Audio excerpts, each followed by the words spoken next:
Good morning student. पिछले video में हमने देखा था पूरा स्टोरी।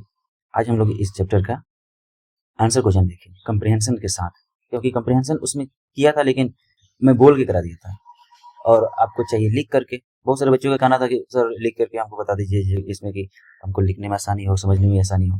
बहुत सारे बच्चों को लिखने में भी दिक्कत होता है, तो हमने क्या किया है इस बार कि आपके सहूलियत के लिए इंग्लिश के साथ साथ हिंदी भी रख दिया है, ठीक है, जिसमें कि आपको समझने में आसानी हो और किसी भी तरह का कोई परेशानी ना हो।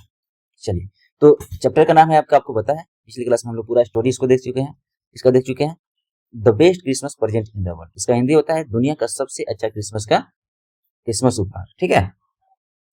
इसमें हर एक पैराग्राफ के बाद में कुछ जब स्टोरी चल जाता है उसके बाद में आपका कंप्रिहेंशन दे रखा है आपके बुक में, जिसका मतलब होता है समझ की जांच। क्या होता है?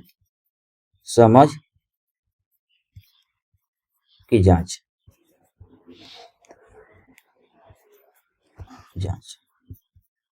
ठीक है। सबसे फर्स्ट क्वेश्चन कहता है कि what is the author find in a junk shop. कह रहा है कि लेखक को कबाड़ की दुकान में क्या मिला। तो आंसर होगा इसका कि the author found an old roll top desk in a junk shop. इसका मतलब हिंदी आपको होगा कि लेखक को कबाड़ के दुकान में एक पुराना रोल टॉप डेस्क क्या हुआ, मिला। चलिए आगे बढ़ते हैं।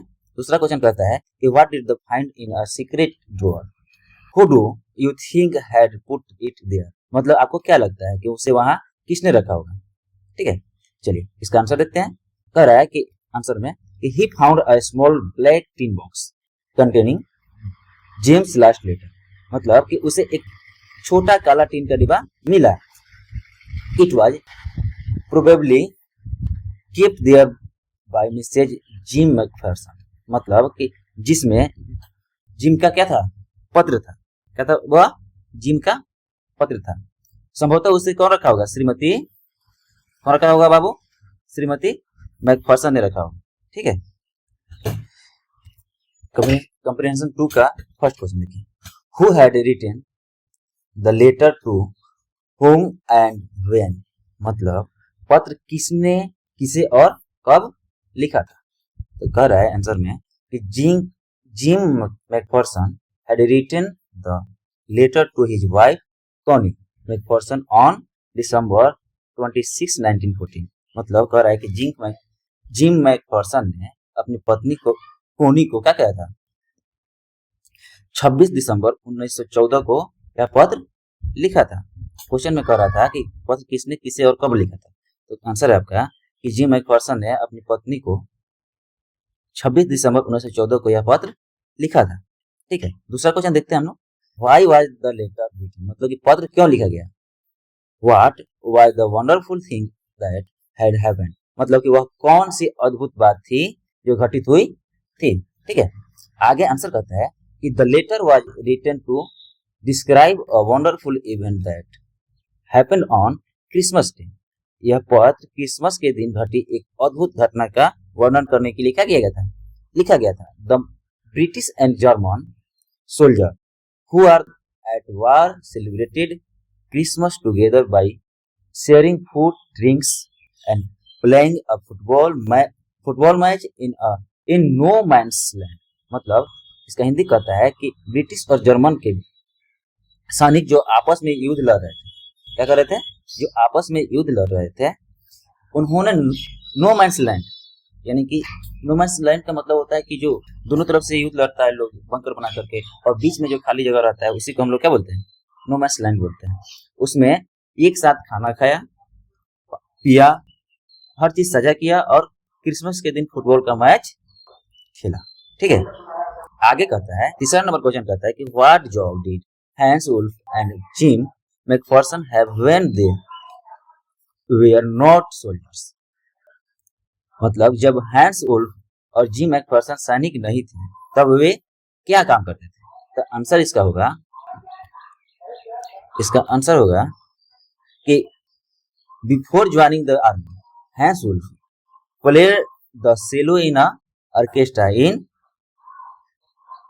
डुसेलडॉर्फ and Jim McPherson was a school teacher in a Dorset. मतलब सेना में शामिल होने से पहले हैंस वुल्फ डसेल्डॉर्फ में एक ऑर्केस्ट्रा में सेलो बजाते थे और जिम मैकफर्सन क्या करते थे, डॉर्सेट में एक स्कूल के टीचर थे। ठीक है, आपका चौथा नंबर क्वेश्चन कहता है कि had Hans Wolf ever went to Dorset, why did he say he knew it.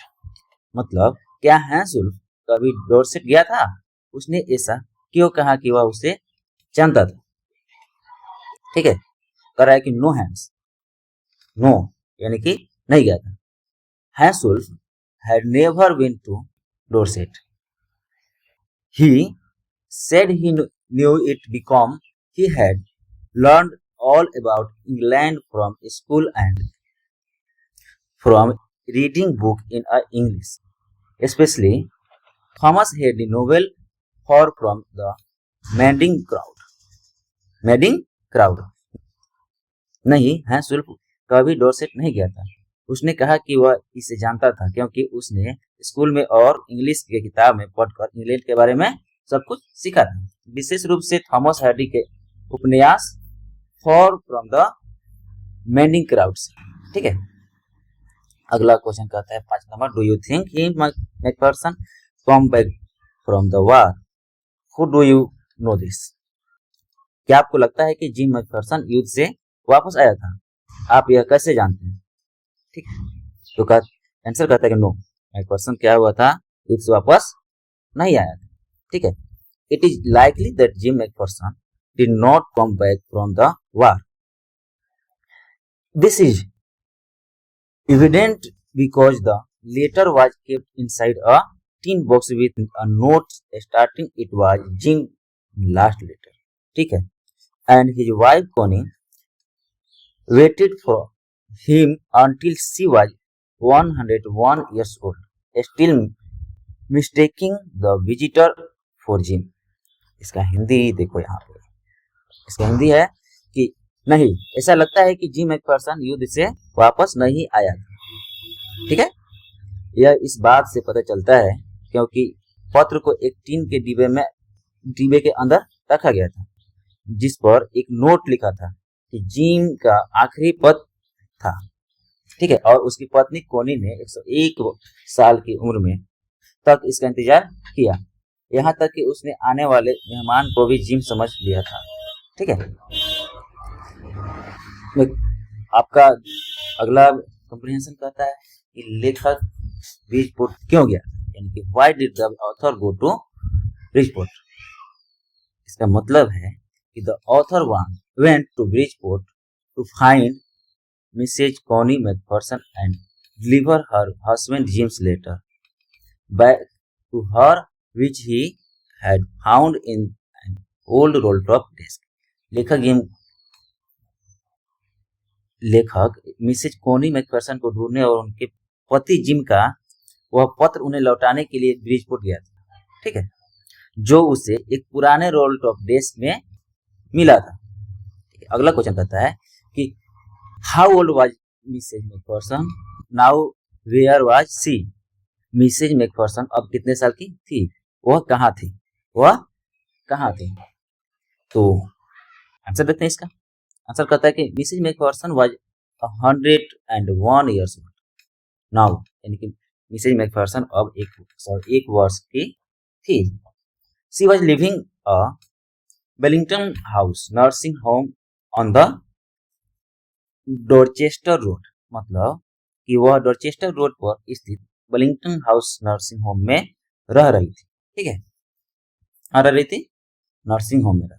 अगला क्वेश्चन कहता है कंप्रीहेंशन, अगला कहता है कि who did Connie Macpherson think her visitor was, मतलब कि कॉनी मैकफर्सन ने क्या सोचा कि उनका आगंतुक यानी कि मेहमान जो था कौन था।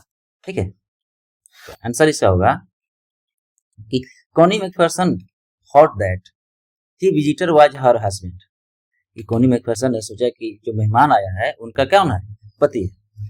ठीक है, Jim McPherson who had returned from the war as promised, मतलब जो वादे के मुताबिक युद्ध से वापस लौट आए थे। कौन बोल रहा है, कॉनी मैकफर्सन सोच रही है। ठीक है, चलिए अगला क्वेश्चन कहता है कि which sentence in the text show that the visitor did not try to hide his identity। कह रहा है कि पाठक का कौन सा वाक्य दिखाता है कि जो मेहमान है अपनी पहचान छिपाने की कोशिश नहीं की। ठीक है, तो आगे देखते हैं इसका answer. The sentence is I explain about the desk about how I had found it. मतलब कि वह वाक्य यह है, मैंने डेस्क के बारे में समझाया कि कैसे मुझे वह मिला था। आपका ये कॉम्प्रिहेंशन का आंसर क्वेश्चन समाप्त हो गया। अगला हम लोग देखेंगे मेन आंसर क्वेश्चन आपका जो किताब के हिसाब से है उसको। ठीक है, आगे हम लोग इस चैप्टर का मेन आंसर क्वेश्चन देखेंगे। इसका फर्स्ट क्वेश्चन है आपका, देखिए कह रहा है कि for how long do you think Connie had kept Jim's letter. मतलब कि आपको क्या लगता है कि कॉनी ने जिम के पत्र को कब तक संभाल के रखा था। Give reason for your answer. मतलब कि अपने उत्तर के लिए कारण बताइए। ठीक है, तो देखते हैं आंसर इसका। Connie had kept Jim's letter a very long time. मतलब कि कॉनी ने जिम के पत्र को क्या किया था, बहुत लंबे समय तक। ठीक है, almost several decades from 1915 until the house caught fire। मतलब कि लगभग कई दशकों तक, जैसे कि 1915 से लेकर के घर में आग लगने तक। ठीक है, क्या किया था, इस लेटर को संभाल कर रखा था। We know this because the letter was dated December 26, 1914 and she kept it safely in a tin box inside her desk। मतलब कि हमें यह इसलिए पता चलता है कि क्योंकि पत्र पर 26 दिसंबर 1914 की तारीख थी और उसने इसे अपने डेस्क के अंदर क्या किया था, एक टीन के डिब्बे में सुरक्षित रखा था। She read it every single day because it made her feel that James was always near her। मतलब कि वह इसे हर रोज पढ़ती थी क्योंकि इससे उसे एहसास होता था कि जिम हमेशा उसके पास है। ठीक है, आगे हम लोग देखते हैं। दूसरा क्वेश्चन कहता है कि why do you think the desk had been sold and when. मतलब आपको क्यों लगता है कि डेस्क को बेच दिया गया था और कब। तो इसका आंसर है कि the desk must have been sold after Connie house caught fire. मतलब कि डेस्क को निश्चित रूप से कॉनी के घर में आग लगने के बाद बेचा गया है। क्या किया होगा, आग लगने के बाद बेचा गया होगा। Since the house was badly damaged and Connie was shifted to a nursing home, all the damaged household items including the burned or rolled up discs were sold to a junk shop to clear the house। मतलब कह रहा है कि चूंकि घर जो है बुरी तरह से क्या था, क्षतिग्रस्त था, डैमेज यानी कि क्षतिग्रस्त था, और कोनी वाज शिफ्टेड, और कोनी नर्सिंग होम में स्थानांतरित कर दी गई थी। ठीक है, all the damage house hold time. इसलिए जले हुए रोल टॉप डिस्क सहित घर के सभी खराब सामानों को घर खाली करने के लिए एक कबाड़ के दुकान में बेच दिया गया था। ठीक है, आगे हम लोग तीसरा क्वेश्चन देखते हैं कि why do Jim and Hans think that game और sport are good way of resolving conflict. Do you agree. मतलब जिम और हैंड्स ऐसा क्यों सोचते हैं, खेल या खेलकूद विवादों यानी कि झगड़ों को सुलझाने के लिए अच्छा तरीका है। क्या आप सहमत हैं इससे। आंसर है Jim and hands believe that sport are a great way to resolve conflict because no one loss their life in a game. कह रहा है कि जिम और हैंस का मानना था कि खेल विवादों को सुलझाने का एक बेहतरीन तरीका है क्योंकि खेल में किसी की जान नहीं जाती है। अनलाइक वार यानी कि युद्ध के विपरीत। क्या?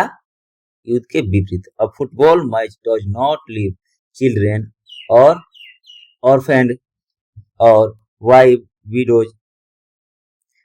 मतलब कि एक फुटबॉल मैच बच्चों को अनाथ या पत्नी को विधवा नहीं छोड़ता है। ठीक है, यस, मतलब हाँ, I completely agree with them, peace and support are always better than violence and war. मतलब कि मैं उनकी बात से पूरी तरह सहमत हूँ। शांति और खेल हमेशा हिंसा और युद्ध से बेहतर होता है। ठीक है, चौथा नंबर क्वेश्चन कहता है कि do you think the soldier of the two army are like each other और different from each other? Find evidence from the story to support your answer. कह रहा है कि क्या आपको लगता है कि दोनों सेनाओं के सैनिक एक जैसे हैं या एक दूसरे से अलग हैं? अपने उत्तर के समर्थन में कहानी से सबूत को ढूंढिए। ठीक है, आंसर कहता है कि the soldier of both army were very much like each, मतलब कि दोनों सेनाओं के सैनिक काफी हद तक एक जैसे थे। They were ordinary human being who did not want war, मतलब कि वे आम इंसान थे जो युद्ध नहीं चाहते थे। ठीक है, evidence from the story so that on Christmas day, मतलब कि क्या कर रहा है कि evidence from the story so that on Christmas day they forget their difference, visit each other, shared snaps and sausage, talk about book and happily play a football match together। कह रहा है कहानी से सबूत मिलता है कि क्या मिलता है बुआ? कहानी से सबूत मिलता है कि क्रिसमस के दिन दे फॉरगेट देयर डिफरेंस, वे अपने मतभेद को भूल गए। विसिट ईच अदर, एक दूसरे को बधाई दी। स्नैप्स यानी कि शराब वगैरह, एंड सॉसेज साझा किए, और किताबों के बारे में टॉक अबाउट बुक्स यानी किताबों के बारे में बातें की। And happily play a football match together, और एक साथ मिलकर खुशी खुशी फुटबॉल मैच खेला। 5 नंबर क्वेश्चन कहता है कि mention the various ways in which the British and the German soldier become friends and find things in common at Christmas। मतलब कि उन विभिन्न तरीकों का उल्लेख कीजिए जिनसे ब्रिटिश और जर्मन सैनिक दोस्त बनते हैं और क्रिसमस पर उनके बीच समान चीजों को ढूंढते हैं। आंसर कहता है कि एट क्रिसमस यानी कि क्रिसमस पर the soldier become friends by waving white flag and greeting each other from their trench। मतलब कि सैनिक ने सफेद झंडा लहराकर और अपनी खाइयों, ट्रेंच मतलब खाई होता है, एक दूसरे का अभिवादन करके दोस्ती की। They meet in no man's land, मतलब कि वे नो मैंस लैंड में मिले। Share their festive food like Christmas cake, drinks and smoking together, मतलब कि अपने त्योहार के भोजन जो है जैसे कि क्रिसमस केक, पीने का चीज साझा किए और एक साथ धूम्रपान सिगरेट वगैरह पिए। ठीक है, they also describe common interest like their love from Thomas Heidi books. कह रहा है कि उन्होंने थॉमस हेडी की किताबों के प्रति अपने प्यार जैसे समान रुचियां भी खोजी। And bonded over a friendly game of football, और फुटबॉल के एक दोस्ताना खेल के माध्यम से आपस से जुड़े। ठीक है, 6ठा नंबर क्वेश्चन करता है कि what is Connie Christmas presents, मतलब कि कॉनी का क्रिसमस का त्योहार क्या है? व्हाई इज इट, मतलब the best Christmas present in the world, यह दुनिया का सबसे अच्छा क्रिसमस का तोहफा क्यों है? ठीक है, आंसर कहता है Connie Christmas present in the old letter written by Jim मतलब कि कोनी का क्रिसमस का तोहफा जिम द्वारा लिखा गया वह पुराना पत्र है, delivered to her by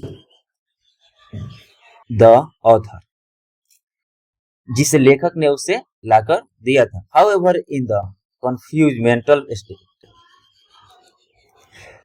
she mistake the author for the husband James, मतलब कह रहा है कि हालांकि अपनी भ्रमित मानसिक स्थिति के कारण वह लेखक को ही अपना पति जिम समझ ली थी। ठीक है, it is the best Christmas present in the world, यह उसके लिए दुनिया का सबसे अच्छा क्रिसमस का तोहफा है। For her because she had been waiting for James return for decades and she felt her wish finally come true on Christmas day. कह रहा है कि क्योंकि वह दशकों से जिम का वापसी का इंतजार कर रही थी और उसे लगा कि क्रिसमस के दिन उसका इच्छा आखिरकार पूरा हो गई। ठीक है, 7 नंबर यानी कि आखिरी क्वेश्चन देखते हैं हम लोग। Do you think the title of this story is suitable for it?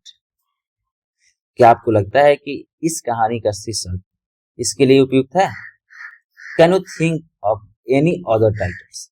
क्या आप किसी अन्य शीर्षक के बारे में सोच सकते हैं? क्या आप कोई दूसरा शीर्षक दे सकते हैं? तो आंसर कहता है yes, the title the best Christmas present in the world is perfectly suitable because it highlights the pure emotion and happiness Connie felt when she fought her husbands and returned। मतलब कह रहा है कि हाँ, शीर्षक the best Christmas present in the world पूरी तरह से क्या है, उपयुक्त है, क्योंकि यह उस शुद्ध भावना और खुशी को दर्शाता है जो कोनी ने तब महसूस की जब उसने सोचा कि उसका पति वापस आ गया। ठीक है, alternative title could be a letter from the past और द क्रिसमस ट्रूस। मतलब कि अल्टरनेटिव अगर कुछ दूसरा देखना चाहते हैं तो एक चैप्टर के नाम हम लोग बता सकते हैं, जैसे कि इसके लिए विकल्प हम लोग दे सकते हैं a letter from the past और द क्रिसमस ट्रूस। ठीक है, इस चैप्टर का आंसर क्वेश्चन यहीं पर समाप्त होता है। अब हम लोग अगला वीडियो में देखेंगे इस चैप्टर से जितना भी ग्रामर से रिलेटेड क्वेश्चन है उसको। अब इसमें हम इसलिए ऐड नहीं कर रहे हैं क्योंकि अगर ऐड कर देंगे तो वीडियो हो जाएगा बड़ा। ठीक है, तो आज के लिए इतना ही काफी, फिर मिलते हैं ब्रेक के बाद। Thank you.